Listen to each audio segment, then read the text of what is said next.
जैकबाबाद में तजावुजात और गैर कानूनी पार्किंग से ट्रैफिक जाम होने से शहरियों को आमदोरफ्त में दुश्वारी का सामना है। मजीद तफसीलात जानते हैं जाहिद खरल की इस रिपोर्ट में। जैकबाबाद में शहर के मुख्तलिफ मेडिकल सेंटर्स, होटल और शोरूम्स के बाहर कब्जा माफिया काबिज, गैर कानूनी पार्किंग, तजावुजात और ट्रैफिक जाम होने से शहरियों और मरीजों को सड़क से गुजरने में 6 से आधा घंटा लग जाता है, जिसकी वजह से हमें बहुत दुश्वारी का सामना है।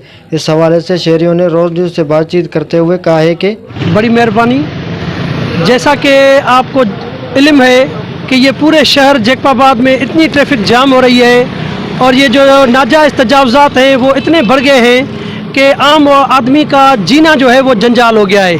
ना ही आने जाने की गाड़ियों की कोई सहूलत है।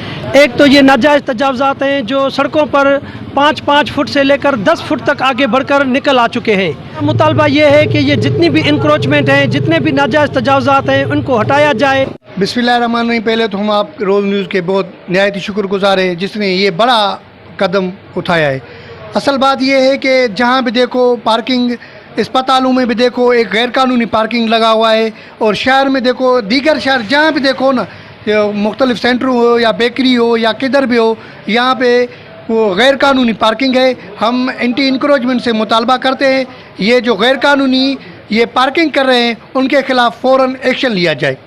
जैसे कि आपने शहरियों की बात सुनी, उनका ये कहना है कि जैकबाबाद के मुख्तलिफ मेडिकल सेंटर हो या शहर के मुख्तलिफ बाज़ारों पर गैर कानूनी पार्किंग के ख़िलाफ़ शहरियों को मुश्किलात का सामना करना पड़ा है। शहरियों ने DIG और SSP और डिप्टी कमिश्नर से मुतालबा के फुल नोटिस लेकर तजावुज़ के ख़िलाफ़ कार्रवाई कीजिए, जैसे आवाम को और शहरियों और मरीजों को रिलीफ मिल सके। कैमरा मैन अब्दुल मुक़द्दर के साथ जाहिद खलील, रोज़ न्यूज़, जैकबाबाद।